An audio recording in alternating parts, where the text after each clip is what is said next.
Here we are, Josh. We're doing it again. We're back. This is the second podcast we've had to re-record two on our because side. My computer fucked up. We had a really good podcast yesterday too. I know, there was so much gold in there. Let's try to recreate what we did, Josh. Exactly word for word. I was thinking maybe what we could do is I'll actually release the podcast we recorded in its shitty form. You can actually hear stuff. Oh yeah, it sounds like we're robots in an echo chamber. Oh my God, release it. I think I'm gonna put it out only on our SoundCloud. Yeah. So it won't be like pushed to RSS or anything. So you won't pick it. So if you're listening to us on iTunes, you're not going to find it. But if you go to our SoundCloud page, we'll put it somewhere there. It's a special Easter egg. Yeah. Piffle Easter egg.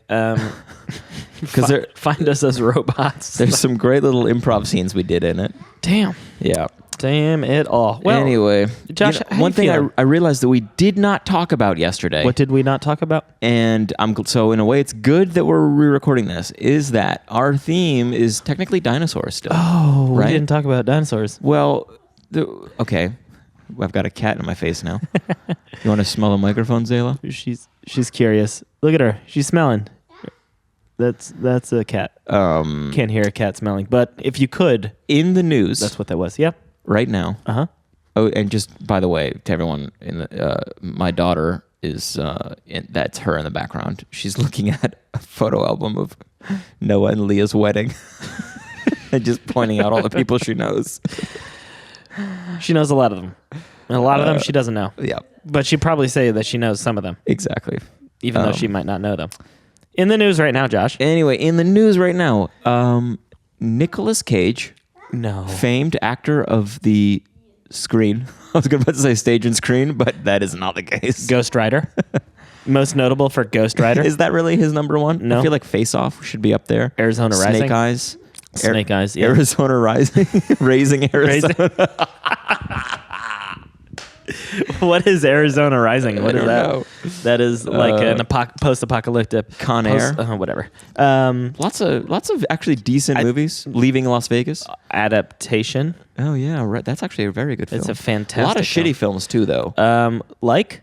Well, like the Wicker Man. The Wicker Man. Thank you. That's exactly. I was about to say the Sandman, but that's not it. He several years ago. Go ahead. Outbid Leonardo DiCaprio. No. For a Tyrannosaurus Bataar. So it's a relative of the Tyrannosaurus Rex. Okay. A Tyrannosaurus Bataar is a type of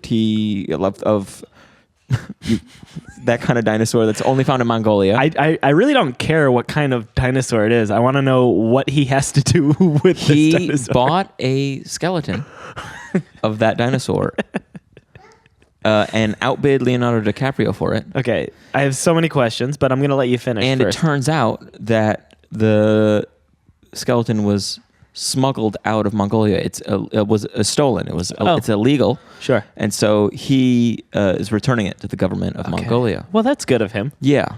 It's big. So that's big of him. So where he doesn't really have a choice. I mean, is it one of those things that like he like theoretically owns, but he's like never really seen it because like no, he has it. It's like in his I'm pretty sure he's just got the skull. He's just got the skull, but where's nonetheless, the rest of it? I don't know. That's what I mean. Like it wasn't like on exhibit in his house. No, apparently there's this kind of like renegade paleontologist who is notorious for having dug up all of these dinosaurs in Mongolia, where there's not a lot of oversight or hasn't been a lot of oversight, and has basically smuggled them out of the country. And Mongolia, as most countries do, has pretty strict rules that anything found there is now they have strict rules? No, they've had it since they've the had 20s. them. They just haven't really been enforcing them. Okay. Yeah. So it's not like a ex post facto. No. So I mean, this guy's done some very suspect illegal shit, and multiple skeletons of this type of dinosaur. And this has happened now. Have ended up in Hollywood actors. I don't know about rooms, but like rich American millionaires and billionaires have bought these. Where does it go on bid? Well, this is what I was about to say. It was bought from a gallery in Los Angeles. Can you imagine like buying a dinosaur skull from a gallery. Yeah, it's not. It's. I mean, I guess it's a work of art of nature. Yeah, I guess. I don't know. Anyways, okay. Well, I mean, at least in the end, Nicolas Cage is doing the right thing. That's true. He's made a better choice than most of his career choices. Yeah, exactly. Exactly. Although I've heard, and I've never once tried to check the veracity of this this claim or this rumor that he has now pretty much like taken any role that comes across his Because plate he's lost so much money. He lost a lot of money in the Bernie Madoff. Is that right? Ponzi scheme. Okay.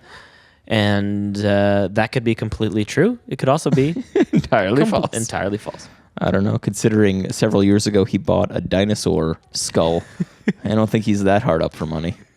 Yeah, maybe that's where his Ghost Rider winnings went. I don't know. Honey? Yes. Listen, I know you wanted to use the money we just made and get some artwork. You wanted some for the living room? For the living room. But I went to the gallery to get some artwork.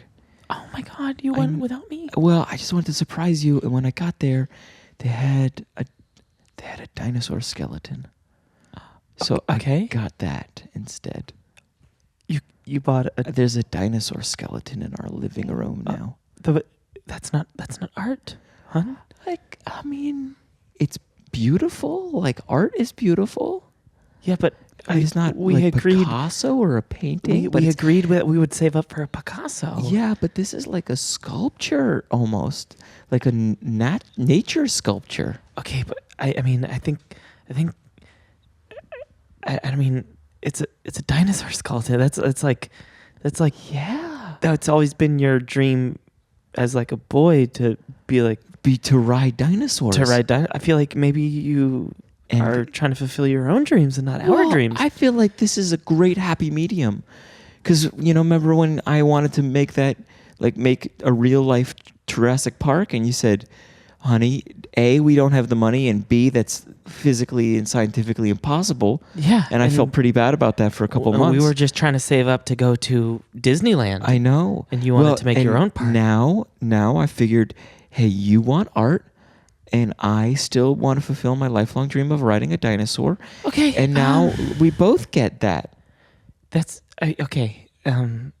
It's just I'm gonna find it pretty difficult to talk art with my friends when I show them this dinosaur skeleton. Why? What? No, you could say all sorts of... You know what we could do, actually, now that I'm thinking about it? We get one of those little plaques, one of those little things that describes, like next to a piece of art, and we get one of those. Yeah, what's it going to say? Material? Bone? Bone, yeah. Carbon. Okay. Carbon. Would date it to, whatever, 57 million years ago. And who's the artist? Come on, God. Clearly. Hello. I guess actually in that it wouldn't be 57 million years ago. It would be 6,000 years ago. You see what I did? I'm just kidding. We would. I mean. Okay. Fine. We can. Okay. I don't have a choice, do I? No, because we already bought it already. Then they're not going to let me return. Oh, I'd be so angry at you if you hadn't. Oh. Such a conversation piece. That's what I'm thinking. Now help me on up here, honey. Okay. Wow, this is huge. Yeah. This is a huge skull. Oh, yeah, I forgot to tell you it's a brontosaurus. What? We don't have room for this. Oh, yeah, it's constructed through our house. What? Like the big parts of it that neck goes up through our bedroom and then out through the roof, and it sticks up outside of the house, and the tail goes through the kitchen and out into the backyard. But where's the saddle? Well, I put it on top of the house. You're saying that the money it took for us to raise and save for a Picasso is the amount of money it took to alter our house and buy a brontosaurus? The Picassos are expensive. I explained that we were going to need to have at least a couple mil, and we did. And I put that down into this brontosaurhouse. You're calling it a brontosaurhouse. I'm calling it a brontosaurhouse. Okay, hon. Nancy. Good. Are you ready for the holidays, Josh? Getting there. What do you mean you getting there? Getting there. I am now. We're about to. When we're done recording this, my daughter and I are about to embark on our third shopping trip. Oh, you found some holes in your shopping list? We did. We talked about this a little bit in the failed podcast yesterday. But we, since living in Germany, because Germans usually don't. The German kind of cultural whatever with shopping, and you don't go on these huge long big shopping trips and get everything for a week or a couple of weeks or whatever. You go every day and you get like a little whatever you need for that day. Piecemeal. That was the joke I made. Right, piecemeal. Do you get it? And so that's basically what I've been doing since we moved here. But because of the Christmas holidays and the way things all work out, essentially starting on Christmas Eve, all the supermarkets are going to be closed for 3-4 days. Sure. And then on in addition to that, we're going to have our parents are coming in, and we're going to be having big family meals. So we went on this huge shopping trip yesterday. I filled up a shopping cart, which I've never done here before. Right, it was. It's a little satisfying. It's fun in a way. Just be like, oh, we need this, and okay, sure, we get that. No, blah blah blah blah blah. Just walking down the aisle, butter, just holding your hand out, exactly, making sure everything drops into like supermarket sweep. Remember that show? Blast from the past. Can I tell you just as an aside now? Yeah, sure. Even as whatever 8-10-year-old watching that show, I thought this is decadent. Yeah. Why are they doing that? They don't need that. Why do they need 50 cans of soup? Yeah. And also super frustrating about that show, anytime I ever stepped into a grocery store, it was like a disappointment after watching that show. Because you couldn't run down the hallway. No. Down the aisles, just like grabbing anything at will. People are always like, get like 50 packs of diapers because they're expensive. Yeah. Anyway, so we went on this big shopping trip yesterday, and then I realized that I'd forgotten a few things. So we went again this morning to the supermarket around the corner from us and just got a couple things. And then as I was leaving, we'd already paid. I realized I'd forgotten some stuff, and I just did not have it in me to turn around. So we're gonna go. We're gonna go now. We did our shopping today, and a similar thing happened. we made our shopping list, and we're like, oh damn, we gotta get a lot of shit. First of all, like just because there's a lot of spices involved in holiday cooking. Oh yeah. And because we speak English, we look up the recipes in English first, and then we have to like translate the spices into German. That's always tricky. What did you get? Nelken, Muscat. Well, Nelken and Muscat we've gotten down. Okay. After 5 years of living here, but allspice. Oh, that's I know that it's oh shoot. I have it. Piment. Yeah, I have.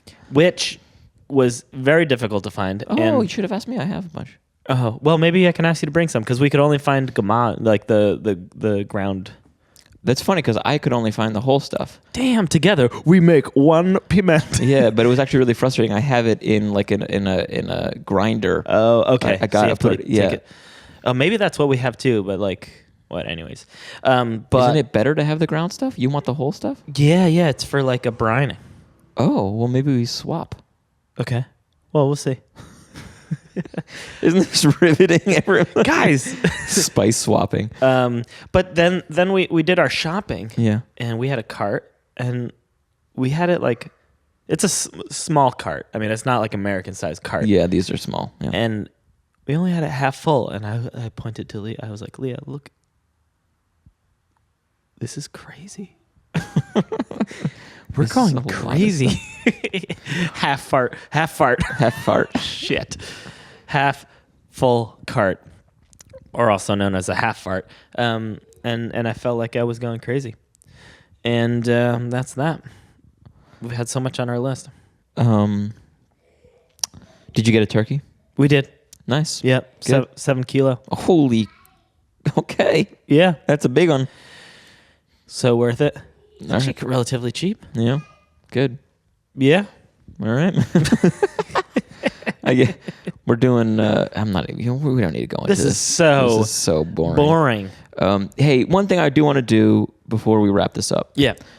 And again, anyone who's going to sit through this horrible robot techno thing of our failed podcast from yesterday, you'll hear this now for the second time. But I want to do a little bit of promo, a little promotional stuff for 3 things. Okay. 1. Ready? Yeah, 1. Number 1, Noah and I will be teaching improv classes starting in January. That's right. Not just us two.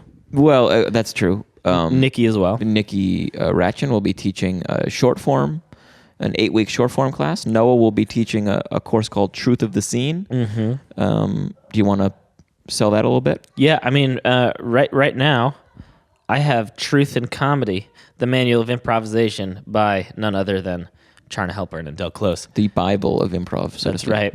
Yeah. Just refreshing all of the basics of Truth of the Scene. So if you've seen like TJ and Dave, for example, their sort of organic scene work. It's really straight kind of hardcore improv. That's right. Right down to the basics. Yeah. I'll be teaching that, and no prerequisites needed. Yeah. So if you've never done improv before, that's fine. We'll take you in, we'll cuddle you, we'll gently set you free. Well, likewise for myself, there's not really any prerequisites for my class. I'm doing Herald and Game. So if you guys enjoy Upright Citizens Brigade, or most of the sketch stuff that you see now, Key and Peele, all those guys came from the UCB theater world, which is a very specific type of comedy improv that centers around a concept known as game. It's like finding kind of a crazy thing in a scene and just hyping that up. It's a really great form for getting to the core of what's funny in a scene and just getting straight to comedic improv. Also great for beginners, so welcome anybody with varying levels of experience. And again, it's going to be a free preview for my class on January 9th, and then the course kicks off a week later. That's right. So there are free previews for all of them. So just check. You can get to it at the Comedy Cafe Berlin.com. The website. Right. Courses happen at the Comedy Cafe. Or you can go to hiveimprov.com. Exactly. Hiveimprov.com. Next on the... Number 2. On January 14th, Noah and I... Well, I'll be hosting the live show, but Noah and I are heading up a German language alternative stand-up podcast. So the German scene is pretty bad in terms of stand-up. I shouldn't say the scene. What you can see on TV and what's like known as stand-up in this country is just pretty dreadful. But there's this group of younger comedians who are kind of taking inspiration from the American and British scene, and they're doing what we would know as stand-up. A lot of the people have come out of the English language scene here in Berlin, actually. And it's getting much bigger. It's growing. There's 5 open mics now as opposed to 0 last year even. And so we're partnering with a relatively big company to... Are we not allowed to say who? I don't want to say it yet because I haven't talked to our guy over there yet. Honestly, I don't know when they're going to release it yet. But January 14th, we're doing our first. It's a live podcast, so we're recording 2 episodes at once. It's going to be 6 comedians in German. So if you speak German or you want to learn German in a really fun way, they're going to have some really great, excellent German language comedians at the Comedy Cafe January 14th for our recording. So please come out for that.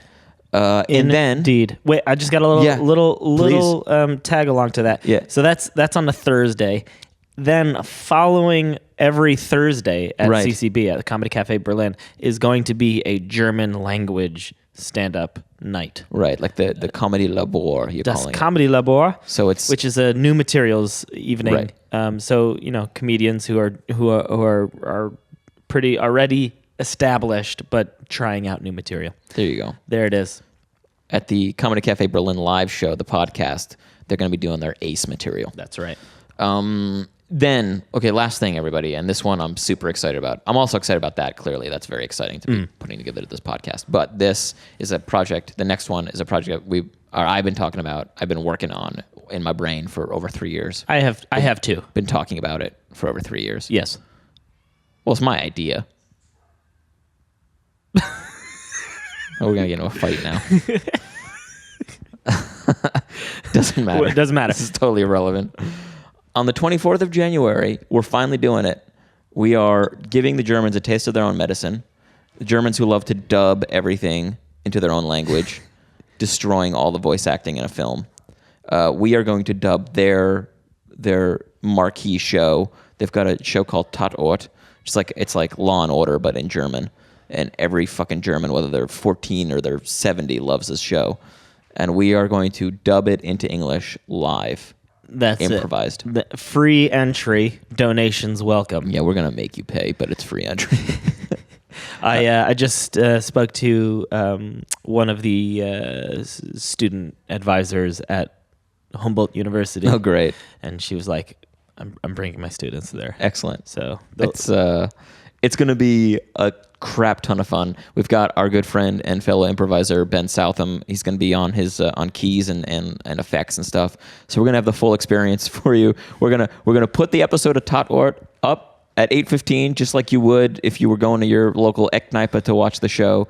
And but we're turning off the sound, and there's going to be 4 of us improvisers plus Ben, and we're going to. We're live give you the in English, front of your eyes. We're going to give you the English language. Yeah, version. we have no idea how it's going to go. Yep. But we're going to roll with it, and we're going to make it work. It's going to be so much fun. So that's it from us. Happy Christmas if you celebrate Christmas.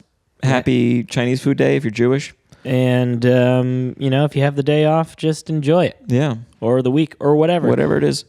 I guess we'll do another one of these next week, huh? Yeah, sure. Good. This is fun. All right. You want to say hello? No. That's a good answer. Okay. Talk to you later, everybody. See ya next week.